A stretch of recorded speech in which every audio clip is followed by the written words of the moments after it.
അടുത്ത് നിൽക്കുന്ന പറ, കരത്തെ പിടിച്ചിട്ട് പറ, എന്നിട്ടും ഞാൻ അതിനെ പിടിച്ചെന്ന് പറ. അടുത്ത് നിൽക്കുന്ന കരത്തെ പിടിച്ചിട്ട് പറ, പ്രൊഫറ്റിക്കൽ ആക്ഷനാ. എന്നിട്ടും ആ ഉറപ്പുണ്ടെങ്കിൽ ഇരുന്നു, പിടിച്ചെങ്കിൽ ഇരുന്നു. എന്നിട്ട് ഞാൻ അതിനെ പിടിച്ചു. ഇനി ഇരുന്നു. എന്നിട്ട് ഞാൻ അതിനെ പിടിച്ചു. ഈ പ്രൊഫറ്റിക്കൽ ആക്ഷനൊക്കെ ബൈബിളിൽ ഭയങ്കര ഇമ്പോർട്ടൻ്റ് ഉണ്ട്. നിങ്ങൾ ഇവിടെ ഇൻഷർട്ട് ചെയ്ത് സ്റ്റാൻഡേർഡായിട്ട് നിൽക്കുന്ന ഇമ്മാനുവേലിനെ ആയിരിക്കും കണ്ടിരിക്കുന്നത്. പക്ഷെ ഞാൻ കണ്ട ഇമ്മാനുവേൽ ഇതല്ല. ഞങ്ങൾ ഒരുമിച്ച് കൂടുന്ന ദിവസങ്ങൾ വളരെ മനോഹരമാണ്. കാരണം പാസ്റ്ററാണോ ആരാന്നൊന്നും മനസ്സിലാക്കാൻ പറ്റാത്തവർ എന്തും ചെയ്തു കളയും. കഴിഞ്ഞ ദിവസം ഞാനിങ്ങനെ വീടിനകത്തിരിക്കുമ്പോൾ പെട്ടെന്നൊരു ദൈവദാസൻ എൻ്റെ കൂടെ ഉണ്ടായിരുന്നു. എനിക്ക് പെട്ടെന്ന് തോന്നി ഒരു പ്രവചന ശബ്ദം കേൾക്കണം. വിളിച്ചാൽ ദൂത് പറയാൻ ഒത്തിരി പേരുണ്ടെങ്കിലും എനിക്കങ്ങനെ തോന്നാറില്ല. ഞാനങ്ങനെ പ്രവാചകന്മാരുടെ അടുക്ക പോവാറുമില്ല.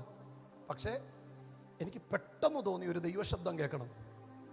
ഞാൻ പെട്ടെന്ന് എൻ്റെ കൂടിരുന്ന ദൈവദാസനോട് പറഞ്ഞു, നമുക്ക് ഒരു പ്രവചന ശബ്ദം വേണം, ഒരു വാക്ക് മതി. എന്താ? നമുക്ക് ഓടാൻ ഒറ്റ വേട് മതി എന്ന്. ഒറ്റ വാക്ക് മതി. യോശുവയോട് ചോദിക്കണം, എങ്ങനെയാണോ പോയി പിടിച്ചിരുന്നത്? ഒറ്റ വേട്. നിന്റെ ജീവകാലത്ത് ഒരിക്കലും ഒരുത്തനും നിനക്കെതിരായിട്ട്. ഒത്തിരി വേടിൻ്റെ ആവശ്യമില്ല. ഞാൻ പറഞ്ഞു ഒരു വേട് വേണം. അദ്ദേഹം പറഞ്ഞു നമുക്കൊരു ദൈവാസനെടുക്കാൻ പോകാമെന്ന് പറഞ്ഞ് ഞങ്ങൾ രണ്ടുപേരും കൂടെ പോയി. ചെന്നത് പ്രവചനം കേൾക്കാനാണെങ്കിൽ പിന്നെ അവസാനം അവിടെ ശുശ്രൂഷിക്കേണ്ടത്. ഞാൻ ശുശ്രൂഷിച്ചില്ല, ഞാൻ പാട്ട് പാടിക്കൊടുത്ത് എൻ്റെ കൂടെ വന്ന ആൾ പ്രസംഗിച്ച്. നമുക്ക് അങ്ങനെയും ചെയ്യാം. ഇറങ്ങാൻ നേരത്ത് അദ്ദേഹം ഇങ്ങനെ ഞങ്ങളോട് ദൂത് പറയുന്ന വഴിക്ക് എന്നോട് പറഞ്ഞ്, എമ്മുമായി ബന്ധപ്പെട്ട സ്ഥലങ്ങൾ മുഴുവൻ നിനക്കങ്ങ് എഴുതി തരുവാന്ന് പറഞ്ഞു. പേടിക്കണ്ട, ഇങ്ങോട്ട് വരത്തില്ല. എമ്മുമായി എനിക്ക് ഏറ്റവും വലിയ സന്തോഷം, ഞാൻ മൂവാറ്റുപുഴ പോലെ ആരുമായിട്ടും കോമ്പറ്റീഷനില്ല. എമ്മുമായി ബന്ധപ്പെട്ട സ്ഥലം മുഴുവൻ എന്ത് ചെയ്യുക? എഴുതി തരുക. അന്നേരം അദ്ദേഹത്തിന് അറിയാൻ ഞാൻ നിൽക്കുന്നത് എവിടെയാന്ന്? മൂവാറ്റുപുഴയാണ്. ഞാനതിനെ ഉപയോഗിച്ച് മൂവാറ്റുപുഴ ഇങ്ങനെ കിട്ടുമല്ലോ, മതി. അന്നേരം തന്നെ എണ്ണിയാൽ തന്നെ ഒരു 10, 50,000, 60,000 പേരുണ്ട് അവിടെ തന്നെ. ഞാൻ തിരിച്ച് വീട്ടിലോട്ട് വണ്ടി ഓടിക്കുമ്പോൾ കാണാം, ഞാൻ താമസിക്കുന്ന സ്ഥലത്തിൻ്റെ പേര് മേക്കടമ്പെന്ന എമ്മ. ഞാൻ വീട്ടിലോട്ട് ഇങ്ങനെ യാത്ര ചെയ്യുന്നോട്ട് ഞാൻ നിൽക്കണം, അടുത്തൊരു ബോർഡ് മേക്കടമ്പിൽ നിന്ന് മുന്നോട്ട് ആരോ കൊടുത്തിരിക്കുക മുഴവന്നൂർ, അതും എമ്മ. ഞാൻ വീട്ടിൽ ചെന്ന് എൻ്റെ വൈഫിനോട് പറഞ്ഞു, എടി ഇന്നത്തെ ദൂത് ഇതാണ്, എമ്മുമായിട്ട് ബന്ധപ്പെട്ട സ്ഥലം മുഴുവൻ എഴുതി തരുമെന്ന്. അവൾ വിചാരിച്ച സ്വന്തമായിട്ട് എഴുതി തരുമെന്ന. അവൾ അന്നേരം എന്നോട് പറഞ്ഞ്, അച്ചച്ച ഈ പട്ടണത്തിൻ്റെ പ്രത്യേകത ചുറ്റും എമ്മ, അത് പ്രവാചകൻ അറിയത്തില്ല. നീ അടുത്തൊരു കാര്യം പറയാം, പ്രവാചകൻ എന്നോട് പറഞ്ഞ പ്രവാചകൻ അറിയാത്തൊരു കാര്യം പിന്നാണ് ഞാൻ പോലും സാക്ഷി ചെയ്തേ. അവൾ എന്നോട് ചോദിച്ചൊരു അടുത്തൊരു കാര്യം എന്ന് പറയുന്നത്, ഈ മൂവാറ്റുപുഴയിൽ നമ്മുടെ ചോസൻ വെസൽ ഇരിക്കുന്നത് എം എന്ന് പറഞ്ഞ പ്ലേസിലാണ്, ഈസ്റ്റ് മാറാടിയില എമ്മ. നീ അദ്ദേഹത്തിന് അറിയാത്ത മറ്റൊരു കാര്യമുണ്ട്, എൻ്റെ വീട് പണി നടക്കുന്നത് നോർത്ത് മാറാടിയില. അവിടുന്ന് ആ കയറ്റം ഇറങ്ങി നമ്മൾ താഴോട്ട് വരും, ആ സ്ഥലത്തിന്റെ പേര് മീൻകുന്നമെന്ന. ഒരു ദൈവദാസൻ ദൂത് പറയും, എമ്മ മുഴുവൻ തരുമെന്ന്. കേട്ടിട്ട് വീട്ടിൽ വന്ന് കൈകെട്ടിക്കിടക്കാൻ എനിക്ക് തോന്നിയില്ല. എമ്മ തരുമെങ്കിൽ പിന്നെ എമ്മിനെയും കൊണ്ടേ പോകത്തുള്ളു. 3 ദിവസമായിട്ട് എമ്മിന്റെ മണ്ടേ കിടക്കുക. മനസ്സിലായെങ്കിലേ ആമേൻ പറയാൻ പറ്റും. നീ ഈ നമുക്ക് അറിയാൻ പറ്റാത്ത 1-2 കാര്യങ്ങൾ പറയാം. ഞാനെന്ന് എനിക്കറിയത്തില്ല, അങ്ങനെയൊക്കെ പോകുമെന്ന് എനിക്കറിയത്തില്ല. ഫ്രീഡം ഉള്ളിടത്ത് ഭയങ്കര. ഇസ്രായേൽ മക്കൾ യുദ്ധം ചെയ്ത ജാതികളെ എല്ലാം നിങ്ങൾ ശ്രദ്ധിക്കണം. നമുക്കതൊന്നും ശ്രദ്ധിക്കാൻ സമയമില്ലാത്തതുകൊണ്ട് അവർ കനാന്യരോട് യുദ്ധം ചെയ്തു, അവർ ഫെലിസ്തരോട് യുദ്ധം ചെയ്തു, അവർ അമാലിക്കരോട് യുദ്ധം ചെയ്തു, അവർ എന്താ പറയുന്നത് മിദ്യാന്യരോട് യുദ്ധം ചെയ്തു.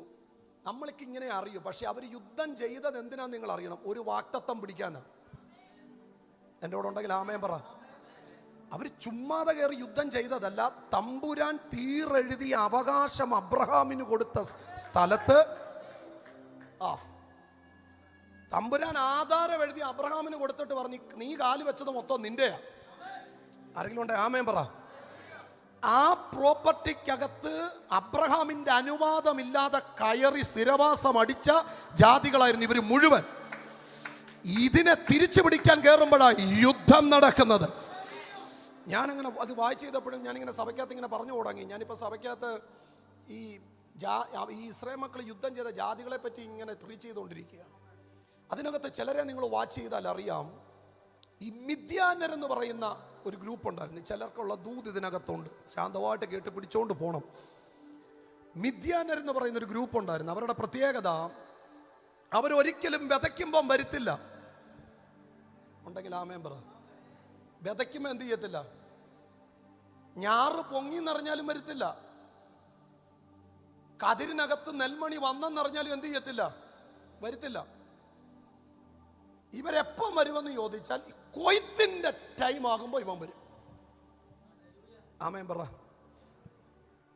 ഇത് ചിന്തിച്ച് ക്യാച്ച് ചെയ്തുകൊണ്ട് പോയി ഇന്ന് ഡെലിവറൻസാ. മിദ്യാന്റെ പ്രശ്നം വിതയ്ക്കുമ്പം പ്രശ്നത്തിന് വരുത്തില്ല, കള പറിക്കുമ്പം പ്രശ്നത്തിന് വരുത്തില്ല, വിള പൊങ്ങുമ്പം പ്രശ്നത്തിന് വരുത്തില്ല. പക്ഷെ കൊയ്ത്തിന്റെ സീസൺ വരുമ്പോൾ ഇവൻ തലപൊക്കും. കർത്താവ് കഴിഞ്ഞ ദിവസം എന്നോടൊരു വാക്ക് പറഞ്ഞു, നിന്റെ സീസണുകളെ ബ്രേക്ക് ചെയ്യുന്ന ഒരു വ്യാപാരമുണ്ട്. ഇന്ന് രാത്രി അതിനെ നീ അടിച്ചട്ടെ, ഇതിനകത്തുനിന്ന് എഴുന്നേൽക്കാവും എന്ന് പറഞ്ഞാൽ കയ്യെത്തി പിടിക്കാവുന്ന ദൂരത്തിൽ. ഓ റബാഷ്, എനിക്കറിയുന്നവിടെ ഭയങ്കര കണക്ഷൻ എനിക്ക് വരുന്നു. എൻ്റെ കൂടെ ഇന്ന് രാത്രി പ്രാർത്ഥിക്കണേ. ചില വീടിനകത്ത് ഇന്ന് രാത്രി ഡെലിവറൻസാ. ബൈബിളിലെ ചില വേർഡുകൾ ഭയങ്കര പവറുള്ള വേർഡുകൾ, ബൈബിളിലെ വേർഡുകൾ. കാരണം മറ്റൊരു വാക്യത്തിലുണ്ട്, പ്രസവിക്കാൻ എന്തില്ല? ശക്തിയില്ല. ഇരമ്യാ പ്രവചനത്തിലാണെന്ന് എനിക്ക് തോന്നുന്നത്. പ്രസവിക്കാൻ എന്തില്ല? അകത്ത് കുഞ്ഞു കിടപ്പുണ്ട്, പക്ഷെ എന്തില്ല? ഈ അകത്ത് കിടക്കുന്നതിനെ പുറത്തോട്ട് കൊണ്ടുവരാൻ എന്തില്ല? ഇനിയാണ് എൻ്റെ ദൂതിലോട്ട് നമ്മൾ കയറാൻ പോകുന്നത്. പുറത്ത് കൊണ്ടുവരാൻ എന്തില്ല? ഒരിടത്ത് പറയുന്നു ജനിപ്പിക്കത്തില്ല, മറ്റൊരിടത്ത് പറയുന്നു ജനിച്ചാൽ തന്നെ കാണാൻ എന്ത് ചെയ്യത്തില്ല. ഇത് അനുഭവിക്കുന്നവർ ഇതിനകത്തില്ലേ? നമ്മൾ വളരെ സീരിയസ് ആയിട്ട് ഇതിനകത്ത് ഇരുന്നാൽ ദൂതന്മാരിറങ്ങി ചിലതിനെ തൊടും. ഞാൻ ഇന്ന് വിശ്വസിക്കുന്നു വചനത്തിന് മാനിഫെസ്റ്റേഷൻ ഉണ്ട്. ഞാൻ ഇന്നും വിശ്വസിക്കുന്നു, ഞാൻ എന്ത് പ്രീച്ച് ചെയ്യുന്നോ അതിവിടെ മാനിഫെസ്റ്റ് ചെയ്യും. കാരണം എൻ്റെ വചനത്തിൻ്റെ പ്രത്യേകത, ഞാൻ ഇന്ന് രാവിലെ ഏർലി മോർണിംഗ് 5:30 എഴുന്നേറ്റ് ഞാൻ വായിച്ചത് 3 പുസ്തകമാണ്. 1 തിമോത്തിയോസ്, 2 തിമോത്തിയോസ്, തീത്തോസ്. അതിനകത്തൊരു പദമുണ്ട്, ദൈവവചനത്തിന് ബന്ധനമില്ല. ആമേൻ പറ. ബാക്കി എല്ലാത്തെയും ബന്ധിക്കാം, പക്ഷെ ദൈവവചനത്തെ ബന്ധിക്കാൻ പറ്റത്തില്ല. ദൈവവചനത്തിന് ബന്ധനമില്ലെങ്കിൽ നീ വചനത്താലാ ജനിച്ചതെങ്കിൽ നിന്നെയും ബന്ധിക്കാൻ പറ്റത്തില്ല. ഞാൻ ഇന്ന് രാത്രിയിൽ ഈ വേടിനെ ചില കുടുംബങ്ങളുടെ മേൽ, ചില വ്യക്തികളുടെ മേൽ യേശുവിന്റെ നാമത്തിൽ അതിനെ ഡിക്ലെയർ ചെയ്യുക. യേശുവിന്റെ നാമത്തിൽ ജനിക്കട്ടെ, ജനിക്കട്ടെ. ഇതിനകത്ത് ജനനങ്ങൾ നടക്കട്ടെ. ജനിപ്പിക്കത്തില്ലെന്ന് വെല്ലുവിളിച്ച ദുരാത്മമണ്ഡലങ്ങളെ ഇന്ന് രാത്രിയിൽ യേശുവിന്റെ നാമത്തിൽ അതിനെ ബ്രേക്ക് ചെയ്ത് കളയുക. ചില നന്മകൾ ജനിക്കും, പക്ഷെ കാണാൻ എന്ത് ചെയ്യത്തില്ല? സമ്മതിക്കത്തില്ല. ഞാൻ പറയുന്നത് മനസ്സിലാകുന്നുണ്ടോ? ജോലിയുടെ ഇന്റർവ്യൂ കാർഡ് കിട്ടും, പക്ഷെ ജോലിക്ക് എന്ത് ചെയ്യത്തില്ല? വിളിക്കത്തില്ല. നമ്മൾ കയറും, രക്ഷിക്കപ്പെടും, സ്നാനപ്പെടാന്ന് വാക്ക് പറയും, പക്ഷെ എന്ത് ചെയ്യത്തില്ല? കയറി വരും, പക്ഷേ നിൽക്കത്തില്ല. ഈ ദൂതനെ ഇന്ന് ഏറ്റെടുത്ത് ഇതിനകത്തൊന്ന് ഇറങ്ങണം. നിന്റെ ലൈഫിൽ ഒരു അവസ്ഥയ്ക്കകത്തും ഇന്ന് രാത്രി ഈ വേട് ഇറങ്ങി ചിലത് ചെയ്യാൻ പോകുകയാണ്. വിശ്വസിക്കുന്നവർ കരങ്ങൾ ഉയർത്തി കർത്താവിനെ സ്തുതിച്ച്. ഈ ദർശനം നിങ്ങളുടെ അകത്ത് കിടപ്പുണ്ടെങ്കിൽ ഒരിക്കൽ പോലും ദർശനമില്ലാത്തവന് കൈ കൊടുക്കരുത്. വളരെ ശ്രദ്ധിക്കേണ്ട ഒരു കാര്യം. ഞാൻ നിങ്ങളുടെ അകത്ത് ദർശനമുണ്ടെങ്കിൽ ദർശനമില്ലാത്തവൻ എന്ത് ചെയ്യരുത്? എൻ്റെ അകത്ത് കിടക്കുന്ന ദർശനം കേട്ട് കഴിഞ്ഞാൽ നിങ്ങൾ ഇവിടുന്ന് എഴുന്നേറ്റ് ഓടും. ഞാനതുകൊണ്ട് പറയാറുമില്ല. ഞാൻ ചെന്ന് അതിൻ്റെ ദർശനമില്ലാത്ത ഒരുത്തിനോട് ഇന്ന് അത് പറഞ്ഞു, അവൻ പറഞ്ഞു നീ പോടവേ, ഉമ്മ പൊട്ടത്തരം ഒക്കെ വിളിച്ചുകൊണ്ട് പറഞ്ഞുകൊണ്ടിരിക്കാതെ. കാരണം അവനത് പിടിക്കാൻ പറ്റത്തില്ല. 15 വയസ്സ് പ്രായമുള്ള ഒരു സ്ത്രീയോട് ദൂതൻ ഇറങ്ങി പറഞ്ഞു, നിന്റെ അകത്ത് പുരുഷൻ അറിയാതെ ഒരു തലമുറ ജനിക്കുമെന്ന് പറഞ്ഞു. എൻ്റെ കൂടെ നിൽക്കാമെങ്കിൽ ഇന്ന് രാത്രി ചില കൂട്ടിമുട്ടലുകൾ സംഭവിക്കും. നിന്റെ അകത്ത് പുരുഷൻ അറിയാതെ എന്ത് ചെയ്യും? ഗൂഗിളിൽ കയറി സെർച്ച് ചെയ്യാൻ GTGP ഒന്നുമില്ല. അങ്ങനെ വല്ലതും സംഭവിച്ചിട്ടുണ്ടോ എന്ന് അറിയാം. കഴിഞ്ഞ ദിവസം ഞാൻ ഒരുത്തിനോട് ചോദിച്ചു, ചേട്ടാ നിന്റെ അവൻ പറഞ്ഞു എൻ്റെ ChatGPTക്ക് ഞാൻ കമലാക്ഷി എന്നാണ് പേരിട്ടിരിക്കുന്നത്. അന്ന് സെർച്ച് ചെയ്യാൻ ചാറ്റുമില്ല, GTGP ഒന്നുമില്ല. ഇപ്പോൾ ഓരോരുത്തർ അതിന് ഓരോ സ്പെഷ്യൽ പേരുകൾ ഓരോരുത്തർ ഇട്ടിരിക്കുന്നത്. എനിക്ക് പിന്നെ ഇതൊന്നും അറിയാത്തതുകൊണ്ട് കൃപയാണ്. അല്ലെങ്കിൽ എനിക്കിതൊന്നും അറിയാത്തതുകൊണ്ട് എൻ്റെ ഭാര്യയ്ക്ക് ഇതെല്ലാം അറിയാം. കാരണം അവൾ സോഫ്റ്റ്വെയർ എഞ്ചിനീയറാണ്. അന്ന് മറിയയ്ക്ക് കയറി സെർച്ച് ചെയ്യാനൊന്നുമില്ല. ഇതിനു മുമ്പെങ്ങാണ് ഇങ്ങനെ നടന്നിട്ടുണ്ടോ ഇല്ലയോ ഒന്നുമില്ല. പറഞ്ഞത് അതുപോലെ ആമേ. ഈ ദൂത് പിടിച്ച മറിയ എന്തോ ദൂതാണ്. പുരുഷൻ അറിയാതെ നിനക്ക് എന്ത് കിട്ടും? ഒരു പ്രജ, ഒരു തലമുറ നിന്റെ അകത്ത് ജനിക്കും. ആമേൻ പറഞ്ഞ മറിയ വീട്ടിൽ പോയെന്നല്ല. ആമേൻ പറഞ്ഞ മറിയ അടുത്ത സ്റ്റേഷൻ പിടിച്ച്. നിങ്ങളുണ്ടെങ്കിൽ ആമേൻ പറയണം. ദൂതൻ തന്നെ അങ്ങോട്ടൊരു അറിവ് കൊടുക്കുക. മറിയ, ഈ ദൂത് നിന്റെ അകത്ത് വീണില്ലേ? വീണു. ഇതൊരു അസാധാരണ ദൂതാ. കാരണം നിന്റെ അകത്ത് ഞാനിട്ട ദൂതിനെ പുറത്തു വരാതിരിപ്പാൻ ഈ സെക്കൻഡ് മുതൽ പൈശാചിക ലോകം മുഴുവൻ ഒന്നിച്ചു നിൽക്കും. നിങ്ങൾ എൻ്റെ കൂടെ ഉണ്ടെങ്കിൽ ആമേൻ പറ. ഇപ്പോൾ നിന്റെ മേൽ ഞാനിട്ട ഈ ദൂതിനെ നിവർത്തീപഥത്തിൽ എത്തിക്കാതിരിക്കാൻ ഈ സെക്കൻഡ് മുതൽ പൈശാചിക ലോകം മുഴുവൻ ഒന്നിച്ചു നിൽക്കും. പക്ഷെ ഈ ദൂതിനെ നിവർത്തിക്കുക എന്നുള്ളത് ഞങ്ങളുടെ ധർമ്മമായതുകൊണ്ട് ഈ സെക്കൻഡ് മുതൽ ദൂതന്മാർ നിന്റെ കൂടെ നിൽക്കും. ഞാൻ ഇന്ന് രാത്രിയിൽ ഒരു ദൂത് വിളിച്ചു പറയുകയാ. മുടങ്ങിപ്പോയ ചില വാഗ്ദത്തങ്ങൾ, തിരശീലക്കകത്തേക്ക് വലിച്ചിട്ട ചില വാഗ്ദത്തങ്ങൾ യേശുവിന്റെ നാമത്തിൽ കോടാലി വെള്ളത്തിൽ നിന്ന് പൊങ്ങിയതുപോലെ ചിലത് ഈ അന്തരീക്ഷത്തിനകത്ത് പൊങ്ങി വരികയാ.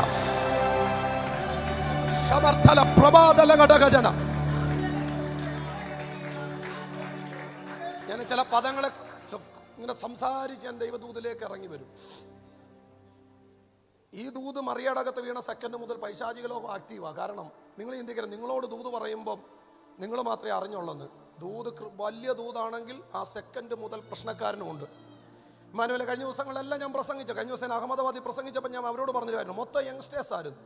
അവരോട് പറഞ്ഞൊരു പദം ഞാൻ ഇങ്ങനെയാണ്: നിന്റെ വിളി എന്നാന്ന് പറയാമെങ്കിൽ നിന്റെ യുദ്ധം എന്നാന്ന് ഞാൻ പറയും.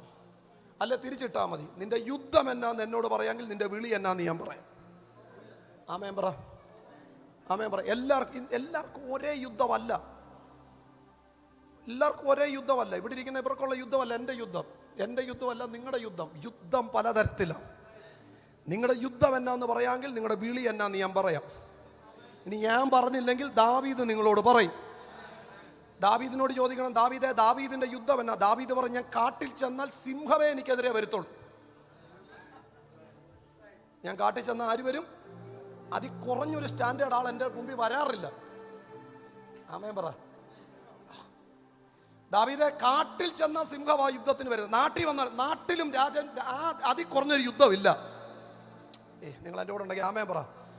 ശങ്കരനും മറിയൊന്നും അവനോട് യുദ്ധത്തിന് വരുത്തില്ല. ദാവീദ് കാട്ടിൽ നിന്ന് സട കുടഞ്ഞ് സിംഹമേ വരുത്തുള്ളൂ. ദാവീദ് നാട്ടിൽ നിന്ന് ശൗലെ കുന്തം എടുക്കത്തുള്ളൂ. ദാവീദെ, യുദ്ധം രാജകീയമാണെങ്കിൽ നിന്റെ വിളിയും രാജകീയമാ.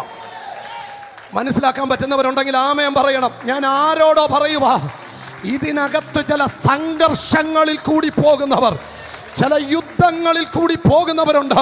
ഇന്ന് പകൽ അങ്ങനെയുള്ള ചിലതിനെ ദൈവം ഈ രാത്രിയിൽ ശക്തീകരിക്കാൻ പോകുകയാണ്. മനസ്സിലായെങ്കിൽ കരങ്ങൾ അടിച്ച് എന്തോ ഈ പട്ടണം ഇളകാൻ പോകുകയാ. ഇതിനകത്തിരിക്കുന്ന ചിലതിന്റെ മേൽ കിടക്കുന്ന ശുശ്രൂഷ യേശുവിന്റെ നാമത്തിൽ അടുത്ത റലത്തിലേക്ക് കയറാൻ പോകുകയാ. ഓ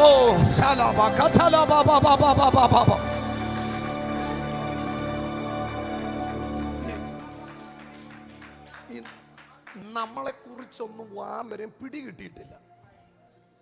ആരും എൻ്റെ കൂടില്ല. പിടികിട്ടിയെങ്കിൽ അവരങ്ങനെ പറയത്തില്ലായിരുന്നു. ചേട്ടന്മാർ ചോദിച്ചൊരു ചോദ്യമുണ്ട്, എന്ത് വാടകർക്ക് ആടിന്റെ പുറകിലെങ്ങാണം നിൽക്കണ്ടേ, ചുമ്മാ ഈ പരിപാടിക്കൊക്കെ ഇറങ്ങാവോ? അല്ലെ ചേട്ടൻ?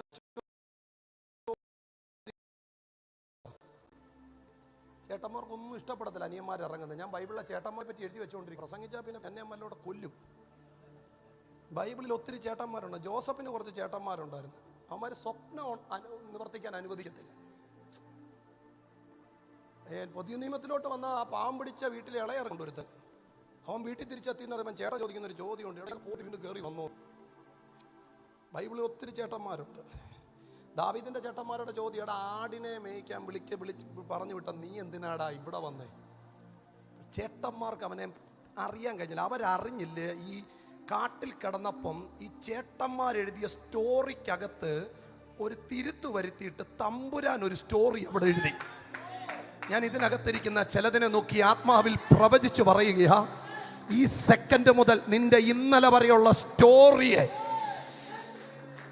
ഞാൻ അതിനൊരു ഉദാഹരണം പറഞ്ഞ കുറച്ചുകൂടെ നിങ്ങൾക്ക് പിടിക്കാൻ പറ്റും. എന്നിട്ട് നമ്മൾ ദൂതിലോട്ട് കയറും.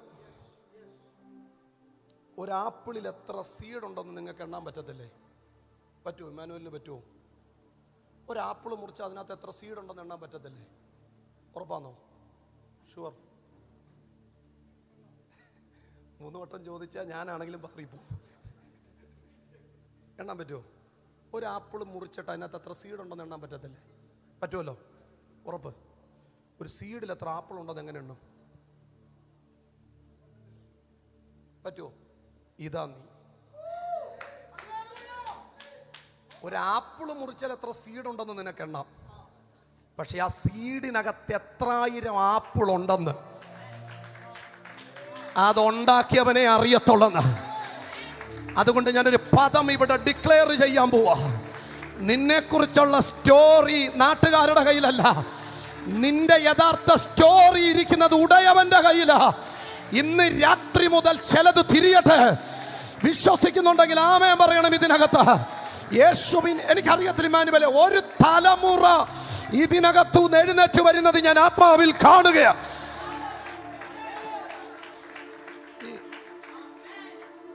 ഞങ്ങളുടെ വീട്ടുകാരോടും നാട്ടുകാരോടും കുടുംബക്കാരോടും ഒക്കെ ചോദിച്ചാൽ എൻ്റെ സ്റ്റോറി അവരിങ്ങനെ എഴുതി വെച്ചേനെയായിരുന്നു. എത്ര വയസ്സുണ്ടെന്ന് ഞാൻ പറയത്തില്ല. ഇവിടെ ഇരിക്കുന്ന അത്യാവശ്യം ഇവരെക്കാളെല്ലാം പ്രായം എനിക്കാണ്. ഇന്ന വർഷം ജനിച്ചു, ഇന്ന അവിടെ മോനായിട്ട് ജനിച്ചു, അങ്ങേ അറ്റം പോയാൽ അവിടം വരെയൊക്കെ എത്തും. അവരുടെ സ്റ്റോറി അതാ. അവർ കണ്ടത് ആപ്പിളിനകത്തെ കുരുവ, ആപ്പിളിനകത്തിരിക്കുന്ന സീഡിനെ. ആപ്പിൾ എന്ന് പറയുന്നത് എൻ്റെ അപ്പനായിരുന്നു. എൻ്റെ അപ്പൻ്റെ അകത്ത് നിന്ന സീഡാണ് ഞാൻ. ആ സീഡിന് അവരിട്ട വില ആ ആപ്പിളിൻ്റെ വിലയാണ്. പക്ഷെ തമ്പുരാൻ പറഞ്ഞ അതല്ലടാ, ആ സീഡിനകത്ത് ഇനി ആയിരക്കണക്കിന് ഇരിപ്പുണ്ട്. ഞാൻ ഇതിനകത്തിരിക്കുന്ന ചിലരെ നോക്കി ആത്മാവിൽ പ്രവചിക്കുക, നിന്നെ കൗണ്ട് ചെയ്യാൻ, നിന്റെ സ്റ്റോറി എഴുതാൻ, നിന്റെ കുടുംബത്തിന്റെ സ്റ്റോറി എഴുതാൻ ഇവിടുത്തെ ഒരച്ചാച്ചന്മാർക്കും പറ്റത്തില്ല. യേശുവിന്റെ നാമത്തിൽ നിന്റെ സ്റ്റോറി നിന്റെ ഉടയവന്റെ കയ്യിലായിരിക്കുന്നത്. ഇന്ന് രാത്രി മുതൽ ചിലതിന്റെ തലവരയെ മാറ്റുന്ന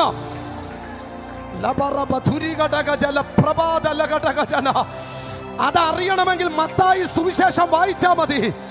ആദ്യത്തെ അധ്യായങ്ങൾ വായിച്ചാൽ മതി. ഞാൻ ഈ പറഞ്ഞതറിയാൻ മത്തായി സുവിശേഷം ആദ്യത്തെ അധ്യായങ്ങൾ വായിച്ചാൽ മതി. രാഹബ് എന്തോ സ്റ്റോറി എഴുതി വെച്ചിരിക്കുന്നത്. മത്തായി സുവിശേഷം വംശാവലി വായിക്കണം. എന്തോ രസമെന്നറിയാവോ? ഓരോന്നൊക്കെ എങ്ങനെ, ഞാൻ നോക്കിയപ്പോൾ അങ്ങനെ ഒരുത്തി ചുമന്ന ചരടെ തൂങ്ങിയില്ല. നമ്മൾ റോപ്പിൽ കൂടെ പോകുന്ന പോലെ അവള് മതിലേന്ന് ചാടി ദാവീദിന്റെ വേരി കയറിയത്. ആരെങ്കിലും ഉണ്ടോ? അവളെക്കുറിച്ച് നാട്ടുകാരെഴുതി വെച്ചൊരു സ്റ്റോറി ഉണ്ടായിരുന്നു. തമ്പുരാൻ പറഞ്ഞ കഥ ഞാനൊന്ന് മാറ്റുവാ. വിശ്വസിക്കുക, യബ്ബേസിനെ കുറിച്ച് അമ്മ എഴുതിയൊരു സ്റ്റോറി ഉണ്ടായിരുന്നു. തമ്പുരാൻ പറഞ്ഞ കഥ ഞാനൊന്ന് മാറ്റുവാ. എനിക്കറിയത്തില്ലോട്ടോ, ഇന്ന് രാത്രിയിൽ എന്തോ ട്രമൻഡസ് ആയിട്ടുള്ള ചില ചേഞ്ചുകൾ ഈ രാത്രി നീ ദൂതിനെ പിടിച്ചോണ്ടേ പോകാവൂ. യേശുവിന്റെ നാമത്തിൽ ചിലതിന്റെ മീതെ അസാധാരണമായ ചില ചലനങ്ങൾ ഇന്ന് രാത്രി മുതൽ സമർത്ഥനായ ലേഖകന്റെ എഴുത്തുകോല് പോലെ ഇതിനകത്തിരിക്കുന്ന യങ്സ്റ്റേഴ്സ് പ്രാർത്ഥിച്ചോണം. നിങ്ങളെക്കുറിച്ച് ഒത്തിരി സ്റ്റോറികൾ ആൾക്കാർ എഴുതും. നിങ്ങൾ അന്നേരം എല്ലാം എന്ന് വിടുന്നോണ്ട് അറിയണം, ആ സ്റ്റോറി അല്ല ഒറിജിനൽ. ഒറിജിനൽ സ്റ്റോറി എന്താ? യബ്ബേസിനെ കുറിച്ച് അമ്മ എഴുതിയ സ്റ്റോറി വ്യസന പുത്രൻ.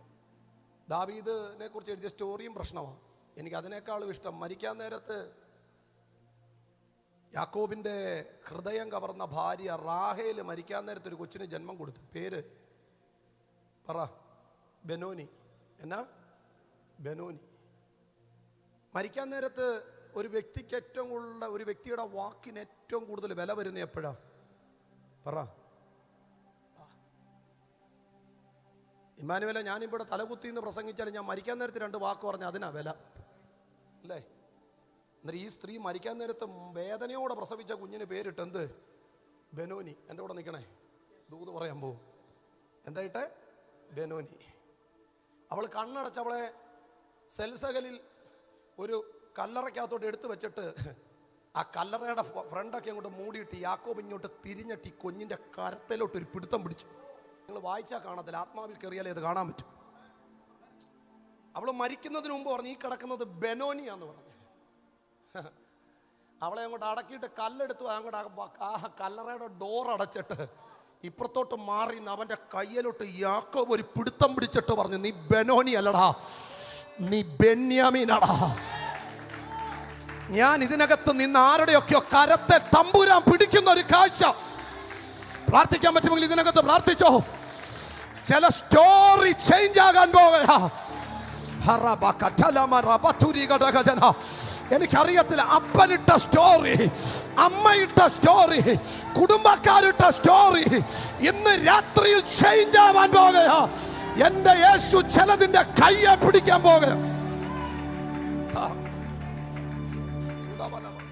കൈക്കത്ര ഒറ്റ പിടുത്തം പിടിച്ചിട്ട് പറഞ്ഞു, അവള് മരിക്കാൻ നേരത്തിട്ട പേരാ, അവളെന്റെ ഹൃദയം കവർന്ന ഭാര്യ. മരിക്കുമ്പോൾ ഇട്ട പേര് മാറ്റാൻ പാടില്ല. പക്ഷെ ഈ പേര് നിന്റെ മേൽ വേണ്ട. ഞാൻ നിന്റെ കയ്യെ പിടിക്കുക. നിന്നെ ഞാൻ ബെനോനി എന്ന് വിളിക്കാൻ പോകുന്നേ, നിന്നെ ഞാൻ ബെന്യാമീൻ എന്ന് വിളിക്കാൻ പോകുക. അർത്ഥം പറയാ, എന്റെ വലങ്കയുടെ പുത്രനാ നീ. ഇന്ന് രാത്രി ആരുടെയൊക്കെയോ അസാധാരണമായ ഒരു ദൈവശക്തിയുടെ ചലനം.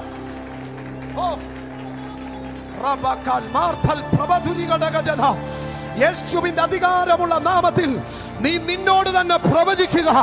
നീ നിന്നോട് തന്നെ പ്രവചിക്കുക. ഇന്ന് രാത്രി മുതൽ ചിലത് മാറട്ടെ. പിടിക്ക ദൂതിനെ പിടിക്ക. ചിലരുടെ മേൽ അസാധാരണ ചലനങ്ങൾ.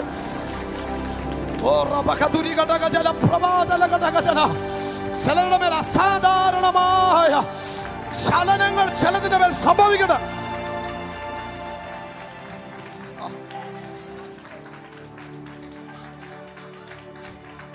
ഞാൻ ഈ ദൂത് പറഞ്ഞു തുടങ്ങുന്നതിന്റെ കാരണം എന്തോ ഭയങ്കരമായിട്ട് ചിലതിന്റെ ഫേസ് ചേഞ്ച് ആകും. ആമേൻ പറയാൻ പറ്റുന്ന എത്ര പേര് ഇതിനകത്ത് ഇരിപ്പുണ്ട്? എൻ്റെ കർത്താവിനോട് ഞാൻ ചിലതിന്റെ വലം കൈ പിടിക്കും. ഞാൻ ചിലതിനെ നോക്കി പറയും, നീ ബെനോനി അല്ലടാ, നീ ബെന്യാമീനാന്ന് ഞാൻ പറയും. വിശ്വസിക്കാൻ പറ്റുന്ന എത്ര പേര് ഇതിനകത്ത് ഇരിപ്പുണ്ട്? ഇന്ന് രാത്രി മുതൽ സ്റ്റോറികൾ തിരിയുന്നു. എന്നോട് എൻ്റെ ദൈവം അങ്ങനെ തന്നെ പ്രവചിക്കാൻ പറയുന്നു. സ്റ്റോറികൾ ഇതിനകത്ത് തിരിയുന്നു. മറിയ ദൂത് കേട്ടു. ഈ ദൂതുമായിട്ട് മറിയ ദൂത് പിടിച്ച് മറിയ വീട്ടിലേക്ക് പോകാൻ നിൽക്കുമ്പോൾ അടുത്ത ഒരു വാക്കൂടെ ഇറങ്ങിയ ദൂതം പറയുക, നിന്റെ ചാർച്ചക്കാരി എലിശബത്തിനിത് 6-ാം മാസം. ഓ, എനിക്ക് ഭയങ്കര ഇഷ്ടമാട്ടോ. നമ്മൾ ഈ ബൈബിൾ ഭയങ്കരമായിട്ട് പഠിക്കണം. നിന്റെ ചാർച്ചക്കാരി എലിസബത്തിനിത് 6-ാം മാസം. ഭയങ്കര ഡിവൈൻ സെലക്ഷൻ ഇതിനകത്ത് നടക്കുന്നുണ്ട്. എനിക്കറിയാം, എൻ്റെ ശുശ്രൂഷയുടെ ട്രാക്കിലല്ല ഞാൻ നിൽക്കുന്നത്. ഞാൻ വേറൊരു ട്രാക്കിനകത്താണ് കയറി നിൽക്കുന്നത്. ദൈവം ആരെയോ സെലക്ട് ചെയ്യുന്നുണ്ട് ഇതിനകത്ത്. വിശ്വസിക്കുന്ന എത്ര പേര് ഇതിനകത്ത് ഇരിപ്പുണ്ട്? എനിക്കറിയത്തില്ല. പ്രാർത്ഥിച്ചുകൊണ്ടിരുന്നാൽ ചിലതിൻ്റെ മേൽ പുതപ്പുകൾ വീഴും.